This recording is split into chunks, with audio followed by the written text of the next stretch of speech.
அதாவது அரசன் அன்று கொள்வான் தெய்வம் இன்றே கொள்ளும் அப்படின்னு சொல்லுவாங்களே ஒரு பழமொழி. அதுக்கேற்ற மாதிரியே வந்து இன்றைக்கே வந்து சாச்சனா அப்படிங்கிற ஒரு குட்டி சாத்தானுக்கு வந்து செருப்படி வந்து கடவுள் கொடுத்துக்கிறார் அப்படின்னு தான் சொல்லணும். இந்த குட்டி சாத்தா என்ன சொல்லுச்சு அப்படின்னா, இந்த மாதிரி சௌந்தர்யா வந்து இந்த கேம் விளாண்டாங்கன்னா பேனிக் ஆவாங்க, அவங்கள விட வந்து பவித்ரா அந்த கேமில் வந்து பேனிக் ஆகாமல் விளாடுவாங்க அப்படின்னு சொல்லுச்சு இல்லையா.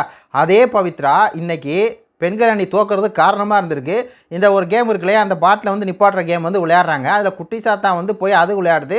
அது 7 தடவை வந்து பார்த்தீங்கன்னா அது விழுந்து திருப்பி 7ஆவது தடவை வந்து போட்டுருச்சுன்னு வைங்களேன். ஆனால் அந்த குட்டி சாத்தா என்ன சொல்லுது, பவித்ரா வந்து பேனிக் ஆக மாட்டாங்க அப்படின்னு சொல்லி இந்த குட்டி சாத்தா சொல்லுச்சுல. ஆனால் அதே பவித்ராவால் தான் இன்றைக்கி தோற்ற கிட்டத்தட்ட 50 தடவை வந்து இப்படியே போட்டுக்கிட்டே இருக்காங்க. போட்டு அந்த ஒரு மாதிரி கஷாயமாக இருக்குது, அதை குடிக்கணும்.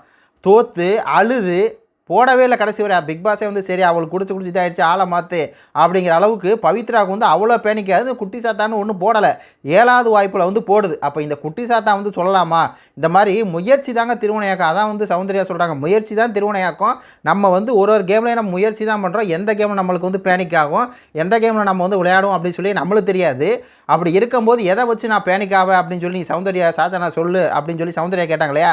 அதுக்கேற்ற மாதிரி இந்த கேமில் முழுக்க தெய்வம் இன்றே கொள்ளும் அப்படிங்கிற மாதிரி தெய்வம் வந்து பரிசு கொடுத்துருச்சு. இந்த கேமில் வந்து ஆண்கள் அணி வந்து ஜெயிச்சிட்டாங்க. ஆண்கள் அணியில் வந்து பார்த்தீங்கன்னா சிவகுமார் வந்து ஸ்ட்ரகிள் பண்ணிக்கிட்டே இருக்கார். எப்பா சாமி அப்படிங்கிற மாதிரி தான் இருக்குது. இந்த பக்கம் பவித்ரா வந்து ஸ்ட்ரகிள் பண்ணிக்கிட்டே இருக்காங்க. அதுக்கப்புறம் கடைசியில் பிக் பாஸே வந்து அவங்க வேண்டாம் ஆளை மாற்றிங்க சஃபல் பண்ணிக்கிங்க அப்படிங்கும்போது கடைசி பாலை வந்து முத்துக்குமரன் வந்து அவர் வந்து அந்த இதில் வந்து போடுறாரு. தர்சிகா வந்து அவங்களும் போட்டு உருட்டிக்கிட்டே இருக்காங்க. புரியுதுங்களா? எல்லாருமே பேனிக் ஆவாங்க. இந்த சாச்சனா அப்படிங்கிற அந்த குட்டி சாத்தான் ஏதோ பெரிய ஆள் மாதிரி பேச்சு, அதுக்கு வந்து ஒரு பதிலடி கொடுத்த மாதிரி கடவுளே கொடுத்தாரு அப்படின்னு தான் சொல்லணும். இது கொடுத்து உங்களுக்கு பதில் கருத்துக்களை சொல்லுங்கள். நன்றி, வணக்கம்.